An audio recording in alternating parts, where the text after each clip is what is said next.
كل الخير يتشار إليه مبكرا من إن اللعب بقى على المكشوف، واللعب على المكشوف يعني كل شوية هيبقى عندنا محاولة اختلاق أزمة، محاولة تشكيك في الأرض، محاولة تشويه. مفيش حاجة هتبقى على حالها بأي حال من الأحوال.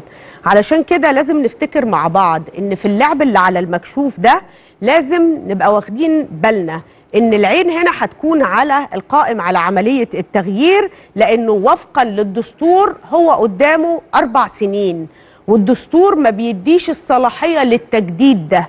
علشان كده ده معناه إن هو داخل في سباق مع الزمن، والسباق ده له عناوين مختلفة.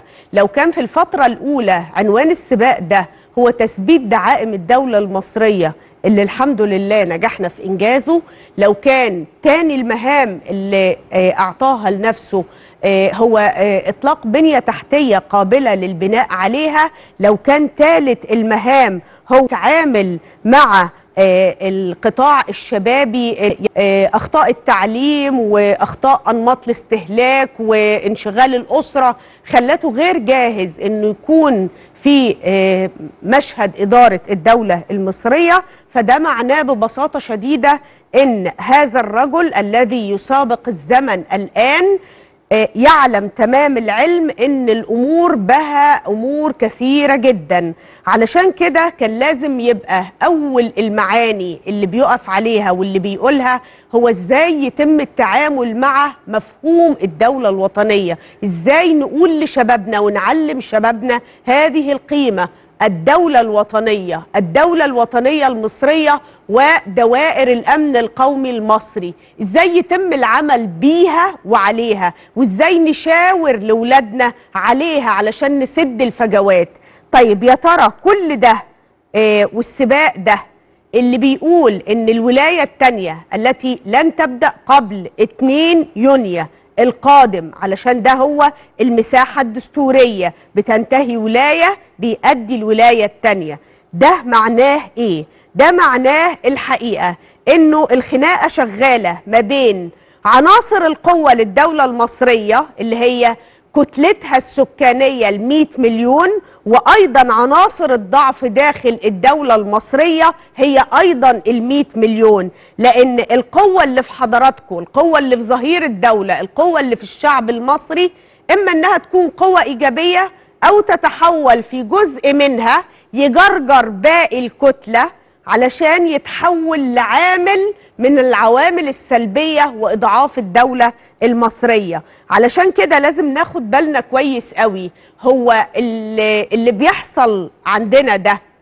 وليه طول الوقت بنشاور عليه، لأن قوة الدولة دي في عناصر كتير، في القلب منها هو هذه الكتلة السكانية، مواطن الدولة المصرية.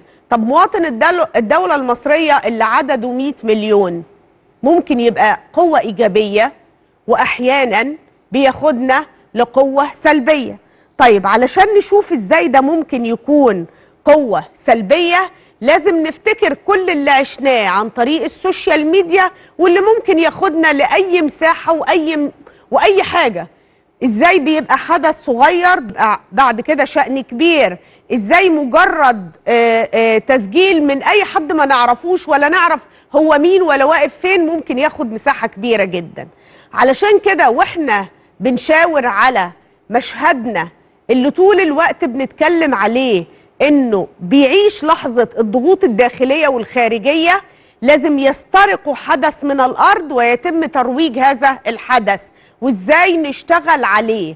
علشان كده تعالوا نبدأ من الحدث اللي لسه مش وقت، الحريق اللي كان في المتحف المصري الكبير اللي لسه تحت الإنشاء واللي كنا موجودين فيه وعملنا لحضراتكم مشاهد من جواه. الحريق ده كل دنيا الوقت وإن هو عشان كده كان مهم قوي إن أقول لحضراتكم إن الأعمدة اللي يعني بيخرج منها اللهب زي ما هي قدام حضراتكم دول عددهم 10، ودي الأعمدة اللي معمولة علشان العمال يقدروا يطلعوا عليها لاستكمال الأعمال الإنشائية للمبنى. ومع ذلك واستباقا أيضا لأن النائب العام أمر بإجراء تحقيقات موسعة في الحريق، بدأ السوشيال ميديا يشتغل عليكم، وهي دي القصة وده العنوان الحقيقي للحلقة. ده العنوان اللي بنقول إن الرئيس مهموم بيه من احتفال أعياد سينا لعيد العمال، وتيجي هذه الحادثة عشان يبقى التطبيق على طول. خلوني طيب اطمن على اللي بيحصل في المتحف المصري الكبير من الدكتور طارق توفيق المشرف العام على المتحف المصري الكبير. دكتور طارق، يعني في البداية خلينا نطمن من حضرتك ايه اللي حصل بالظبط؟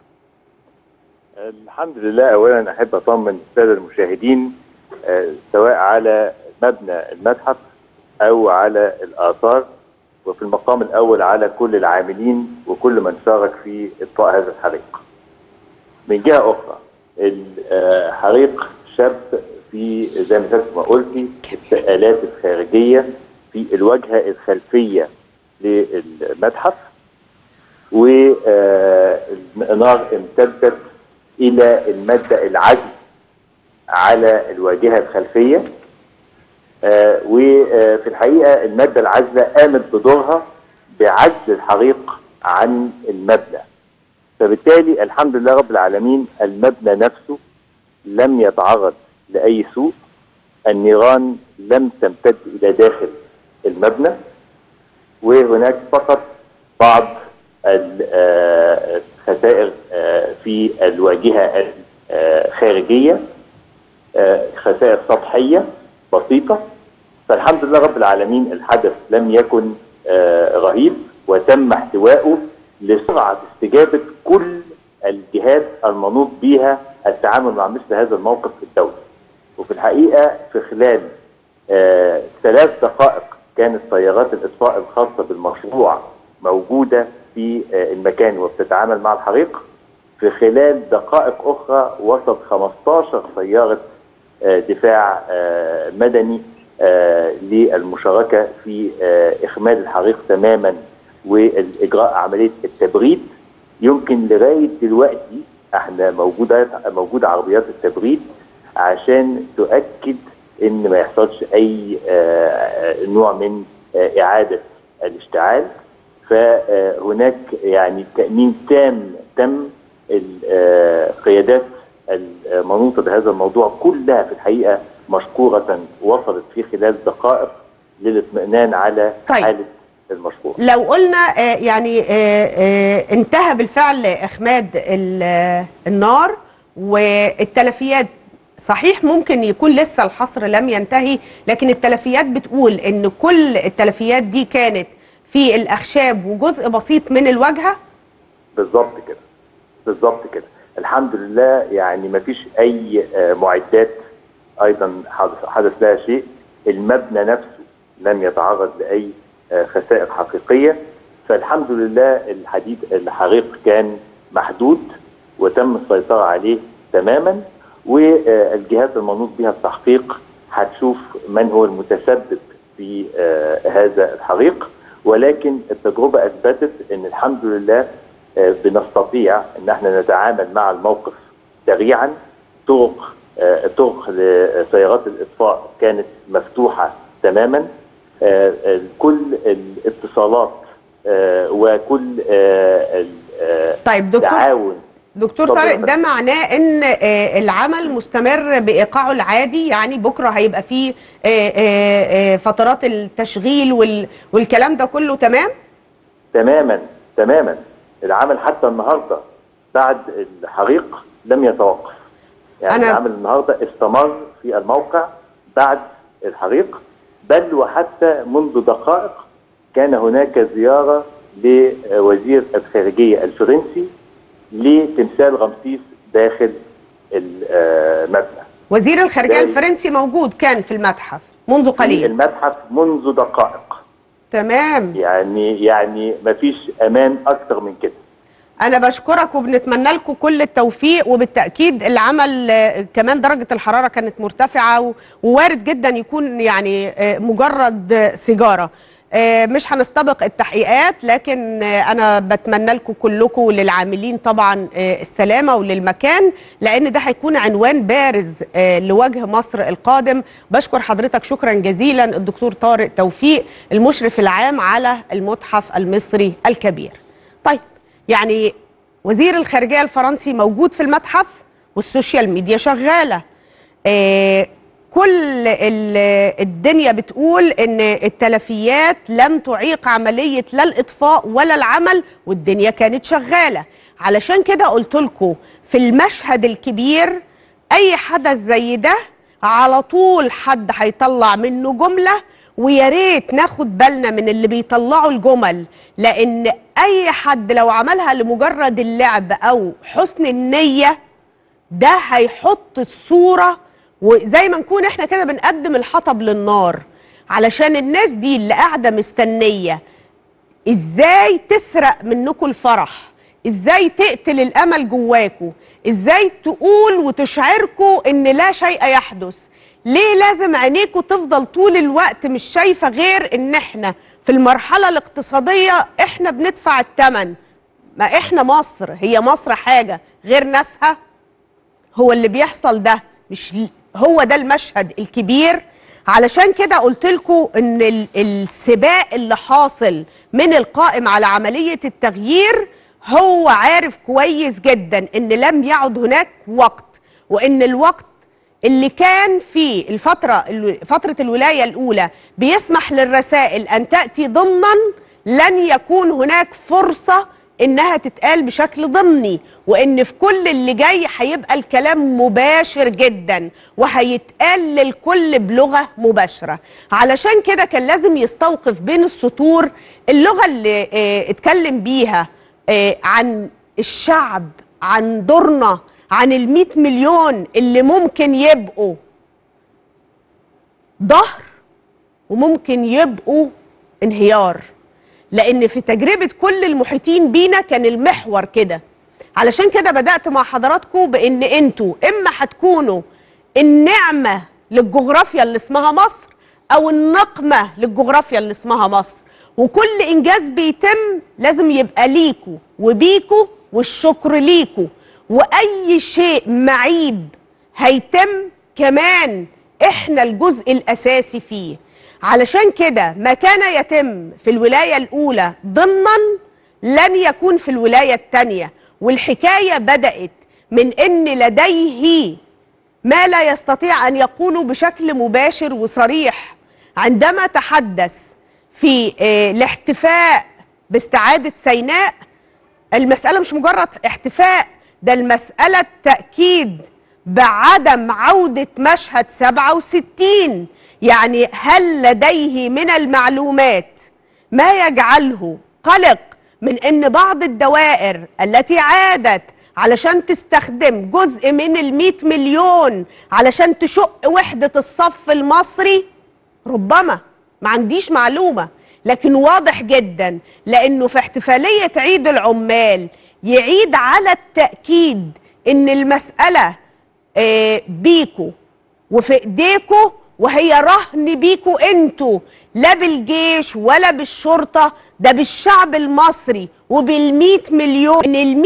ان لو البعض مننا هيتزعزع، احنا دورنا احنا اللي نثبته واحنا اللي نرجعه وما ننجرش ليه، لان اللي بيستهدفوا الدولة المصرية مش راضيين عن النجاح اللي حصل في ال4 سنين اللي فاتوا، واللي بيستهدفوا الدولة المصرية مش موافقين قوي على ال4 سنين الجايين. ده لما قرروا يأذونا اتكلموا عن 2020 مش عن 2022، وهو ده لما يتحط قدام عينينا هو اللي يقلقنا. علشان كده خلونا مع بعض نسمع هو الوصية ده زي كده بالظبط، اللي بيكتب الوصية بتاعته كانت بتتكتب لل100 مليون وكانت بتتكتب لينا احنا ناس مصر، وبيعاد التأكيد عليها وبيقول مش هقولها، قلتها امبارح وبقولها النهارده وهقولها في اللي جاي. خدوا مني الكلام وبقول لكم تاني، اللي هيحافظ على مصر شعب مصر. واللي هيحمي البلد دي شعبها. هو كده الحكاية كده، وأنا قلت الكلام ده امبارح وبأكده ليكم، هتلاقيني دايما بأكده. اللي هيحافظ على مصر شعب مصر. في جيش وفي شرطة وفي كل حاجة، لكن وعي الشعب، وعي كل راجل وست، شاب وشابة، فتى وفتاة، وعيهم بأن هم يخلي بالهم من بلدهم ويحافظوا عليها، هو ده السبيل اللي أنا شايفه في تقديري لحماية البلد ديت من أي تهديد أو مخاطر أو تآمر. أنا بقول الكلام ده لكم ليه؟ بذكره دلوقتي ليه؟ عشان اوعوا حد مش ياخد الجيش، ياخد البلد، ياخد البلد للحتة دي. كلنا منتبهين وكلنا واعيين وكلنا خايفين على بلدنا عشان اليوم ده ما يتكررش تاني. الحدة في مخارج الألفاظ، الاسترس اللي بيحصل على الكلمات، كان لازم يخلي بين السطور يفكر هي الرسالة ايه، والرسالة بهذا الوضوح، لأن في اللي جاي ما عادش فيه رسائل ضمنية، ما عادش حاجات هتحتاج مننا مجهود، لأن اللعب في العالم وفي الإقليم على المكشوف. طيب مصر قوتها في الوعي، يعني الدولة لازم تبقى واخدة بالها كويس قوي إنه مش مسموح أبدا لا نتفرق باسم الدين، ولا نتفرق باسم الحريات، ولا نتفرق باسم الحقوق، لأن كل المجموعات اللي بتلاقي كلمات زي دي علشان تشتغل بيها على ناس مصر، على الشعب المصري، كل دول هم جزء حقيقي من أهل الشر.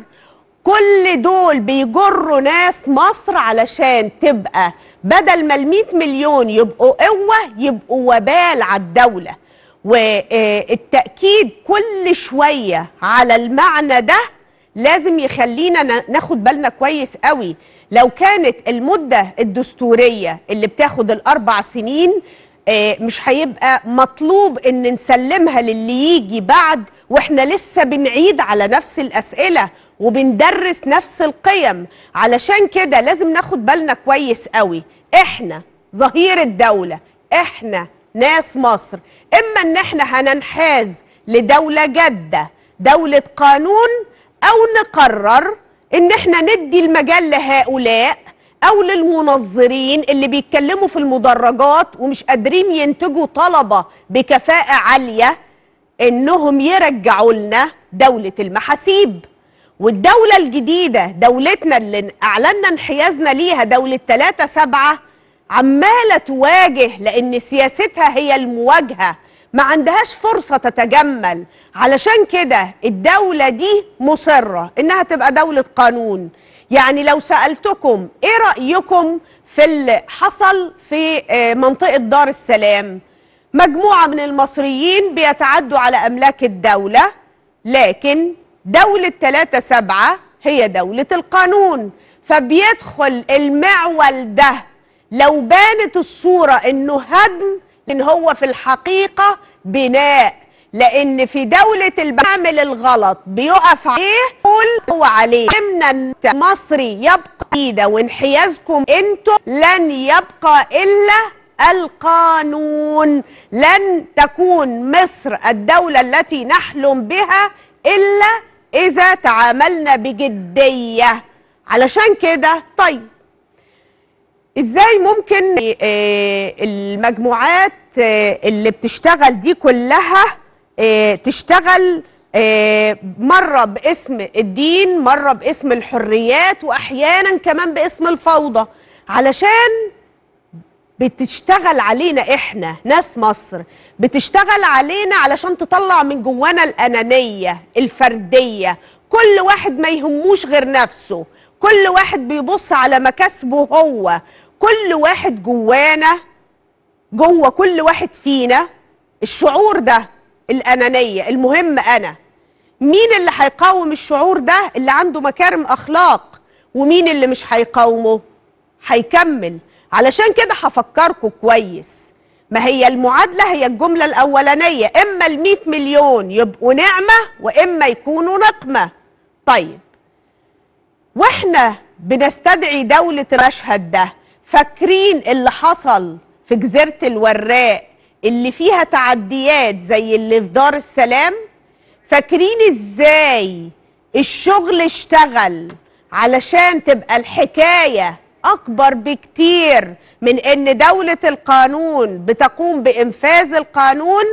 فاكرين إزاي الجماعة الإرهابية ومن على شاكلتهم عنونوا للحادثة دي إن هي تهجير واستيلاء لصالح مستثمرين؟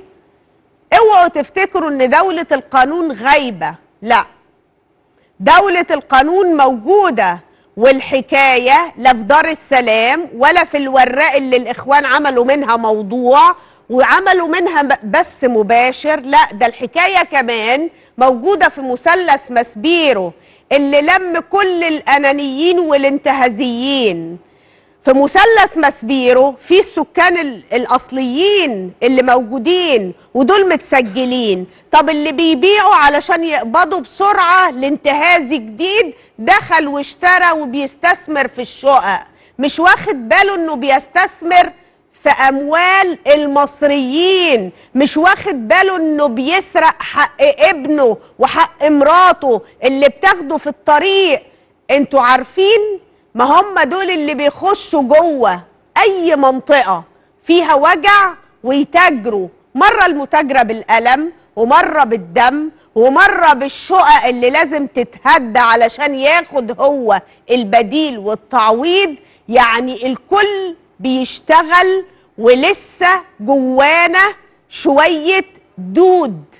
طيب حجم التهديدات اللي احنا محتاجين نشوفه مع بعض بيقول بشكل مباشر انه هل القلق اللي المشهد كله كان بيعكسه وإعادة الجمل من الاحتفال للاحتفال، هل ده مربوط بأن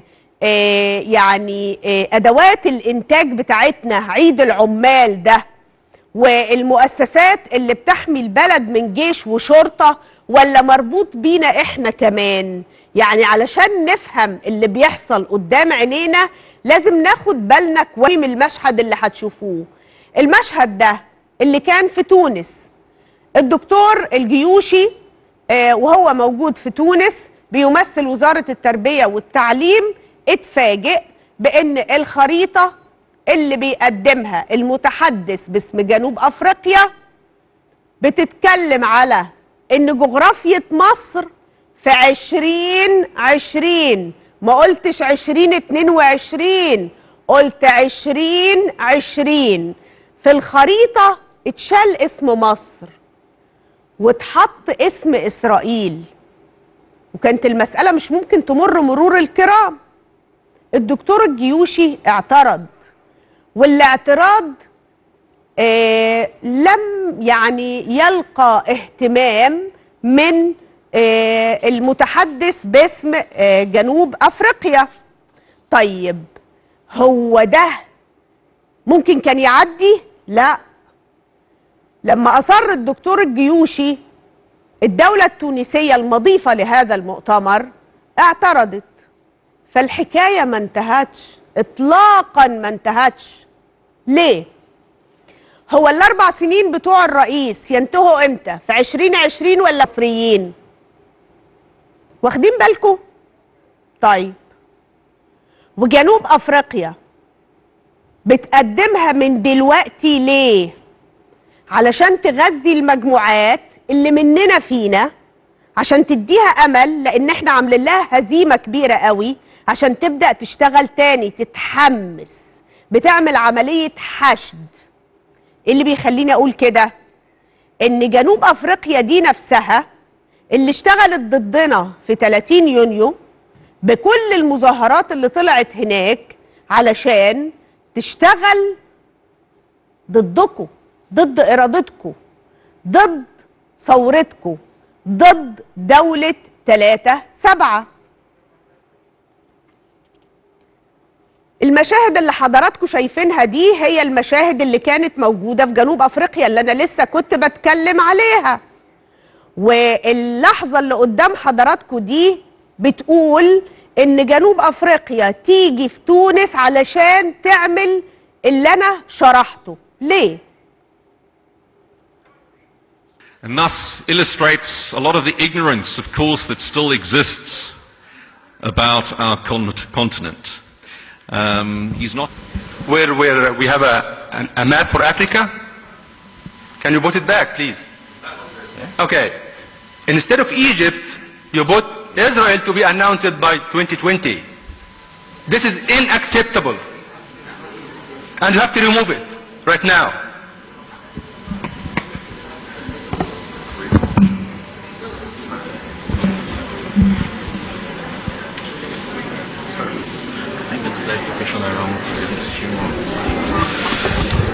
Ladies and gentlemen, if I may respond, my point was that knowledge of Africa is nowhere near where it should be. Sorry, there is no excuse for this. Whether to remove it now or I will withdraw from this conference. I'm happy to withdraw. I think the point's been made. Thank you for your observation. Your Excellency, Minister, do you accept me to withdraw or to remove it from the presentation? Minister. Yeah, it has to be removed. I agree with that because it is not the subject of the forum, and it is the way that it has been written. It is not acceptable as well. Okay. طيب ابراهيم المخرج هيرجع شويه في الفيديو اللي فات ده علشان الجمله المفتاح بيقول ممثل جنوب افريقيا عايز تطلع اطلع، انا ما تفرقش معايا لان اللي انا عايزه وصل. قال الجمله كده بالظبط والجمله بتاعته واضحه. فهل ده بيقول ان احنا مقبلين على شيء بيتم تجهيزه؟ طيب الاهم انه الموضوع ده كمان لا يقتصر فقط على ان احنا بنتكلم على جنوب افريقيا، ده احنا كمان بنتكلم على اسرائيل. طيب ازاي اسرائيل بتتعامل في الاقليم؟ ده ورد صراحة في المحاضرة بتاعت أفي دختر وزير الأمن الصهيوني. أفي دختر ألقى محاضرة يوم 4 سبتمبر الماضي، والمحاضرة دي كان جزء منها كمان تم إلقائه في العام 2008 في معهد أبحاث الأمن القومي الإسرائيلي. يا ترى أفي دختر وهو بيتكلم في المحاضرة دي كان بيركز على إيه؟ كان عايز إيه؟ هل له علاقة باللي قالته جنوب أفريقيا؟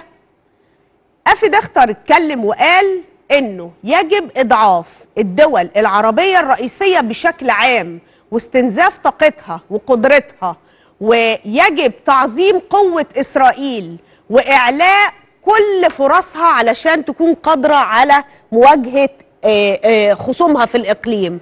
علشان كده هو ده نفسه اللي بيحتم استخدام الحديد والنار تارة والدبلوماسية ووسائل الحرب الخفية تارة أخرى. علشان كده المسألة كان لازم نقف عندها شوية. يعني جنوب أفريقيا اللي وقفت ضدنا بعد 30 يونيو، يعني أفي دختر من 2008 بيتكلم علشان نلاقي الوثيقة اللي كمان بتتكلم عن نفس الموضوع واللي نشرتها مجلة كيفونيم لسان حال المنظمة الصهيونية العالمية سنة 82 بعنوان استراتيجية إسرائيل في الثمانينات. هو إيه الموضوع بالظبط؟ طيب علشان الأمور تكون واضحة قدام حضراتكم، الوثيقة دي نفسها اتكلمت على إن مصر المفككة المقسمة إلى عناصر سيادية متعددة على عكس وضعها الحالي، ده هو اللي هيشكل أمان لإسرائيل، لأنه ده لن يكون تهديد لإسرائيل، ده هيكون ضمانة للسلام لفترة طويلة. طيب اللي بنقوله ده كلام تقيل ومهم، أيوة، وما يجبش أبدا إن احنا نتعامل مع الحكاية كده بمجرد إن احنا شفنا الجيوش قال فاحنا عندنا حالة الحماس. ما ينفعش نتعامل في السياسة بهذا المعنى. طيب خلوني أفهم إيه اللي بيحصل ليه الرئيس بيأكد وبيقول هقول تاني وقلتها انتوا صمام الأمان، إما تكونوا نعمة أو نقمة؟ وليه 2020 مش نهاية الفترة الرئاسية 2022 الموضوع؟ خلوني أطرح الأمر على الأستاذ أحمد ناجي أمحى رئيس تحرير مجلة السياسة الدولية.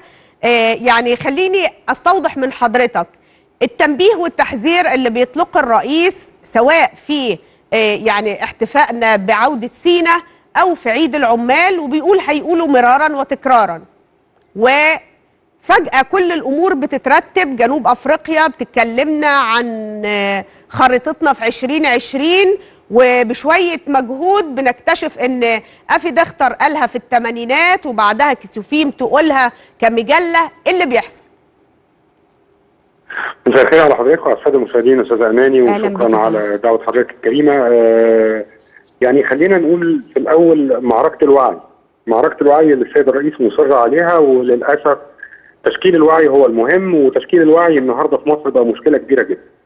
ووعي المصريين الاحداث زي ما حضرتك بتقوليها، الاحداث البسيطه جدا بتثبت ان المصريين عندهم مشكله كبيره في التعامل مع ابسط الامور، وبيروحوا بعيد جدا في مساحات من الممكن ان تهدد الامن القومي للدوله المصريه حتى من منظور الامن القومي الاقتصادي. لو نفتكر احداث الامطار اللي من ايام قليله، لو نفتكر حادثه المتحف النهارده اللي حضرتك تعرضت ليها، خلينا نقول ان ده في منتهى الخطوره على الدوله المصريه. منطقه التجمع مهما كانت فيه مشاكل، مهما كان فيه فساد، انما عرض الامر كما لو كان الامر انهيار في البنيه الاساسيه وانهيار المنظومه بتاعه الارض وانهيار، ده يخوف اي نوع من انواع الاستثمار، خاصه ان احنا فاهمين ان هذه المنطقه تتجه اليها استثمارات كبيره من دول كبيره في العالم، وده امر في منتهى الخطوره ممكن يكون اتعمل بدون وعي. وهنا اهميه الوعي اللي احنا بنتكلم عليه، واللي هو تم استهدافه باليات وطرق مختلفه طول السنين اللي فاتوا. لما النهارده بتكلم على متحف مصري للحضارات في منطقه حيويه وبيحصل حادث بسيط جدا ويتم تصويره على هذا الامر وتداوله على مواقع التواصل الاجتماعي، حادث اخر ملفت ومقلق جدا لدرجه الوعي عند المصريين. والمعركه دي معركه مهمه جدا، والحقيقه ان بات الامر ملحا علينا جميعا ان الامر مش هيتحمله السيد الرئيس كثيرا، وكتير قوي عليه ان هو يفضل شايل لوحده عبء توصيل هذه المعلومات دائما ابدا، ومش هيقدر يتكلم كتير في اللي بين السطور اللي احنا قادرين نوضحه، واللي قادر حضرتك تتكلمي فيه بهذه الشفافيه وهذا الوضوح وهذه الصراحه. اللي بين السطور في منتهى الخطوره، اللي بين السطور ان 4 سنين جداد بيبتدوا على غير رغبه كتير من دول العالم، على غير رغبه دول في الاقليم. 4 دول بالتحديد في الاقليم، تركيا، اسرائيل، ايران، قطر. بتتكلمي على 3 سمات رئيسيه للدوله المصريه في المرحله الاولى لولايه السيد الرئيس: تثبيت اركان الدوله، اعاده الاستقرار لمؤسسات الدوله، استنهاض محاور الاستقرار في الدوله شامله علشان انطلاق عمليه البناء والتنميه. طبعا لما يبقوا ال3 دعائم دول بيتوافروا في ظل دوله بتكافح الارهاب وتستطيع ان تحقق هذه الانتصارات الكبيره، كل ده بيعمل عمليه الاستغفار الكبيره اللي على الدوله في المرحله دي، وبيعمل عمليه الضغوط اللي بتتزايد فيها الضربات من جهات متلاحقه، يعني بتخلي الدوله تحت ضغوط شديده جدا. الدوله المصريه دوله كبيره، لكن تزايد الضغوط واستخدام المصريين لمواقع التواصل الاجتماعي بلا وعي اللي احنا بنتكلم عليه، ده بيمثل الخطر الكبير اللي احنا لازم نلفت انتباه المصريين لأهمية استخدامهم لمواقع التواصل الاجتماعي وهم بيرددوا أمور وبيتدخلوا في أمور قد يكون من الخطورة الشديدة على مصلحة الأمن القومي ومحددات وأولويات الأمن القومي المصري في هذه المرحلة. تمام. لما بنتكلم معلش خليني بس أستوضح من حضرتك، لو حبينا نحط عنوان يعني الرئيس بيلح على المصريين وعلى الشعب المصري بأنه الأمان للفترة القادمة هو بإيديهم هم. الأمان بإيديهم هم وبإيدين اللي بيشكلوا وعي المصريين يا فندم. المشكلة مش في المصريين، مشكلة من يشكل وعي المصريين وفي أي اتجاه وبأي آلية وبأي أدوات. وتشكيل وعي المصريين ده مهمة كبيرة جدا، مهمة تتطلب استراتيجيات عاجله ومتوسطه وطويله الامد. طيب واللي احنا بنعمله ده جزء صغير جدا من اللي المفروض ان هو يتعمل عبر ادوات وقنوات مختلفه للدوله المصريه. طيب خليني اشكر حضرتك شكرا جزيلا الاستاذ احمد ناجي قمحة رئيس تحرير مجله السياسه الدوليه. واذا تشكيل وعي المصريين، من الذي يرسم خريطه الوعي للشعب المصري؟ ده ممكن يكون موضوع حلقه كامله، لكن هخرج للفاصل وهكمل معاكم ليه الالحاح ده، ايه اللي بيحصل جوه، ورصدوا بشكل هايل جدا الاستاذ قمحة. لكن احنا محتاجين نشوف مين اللي بيحرك الدنيا بره بالطريقه دي، وليه عايزين يشتغلونا 2020 مش 2022 بعد الفاصل.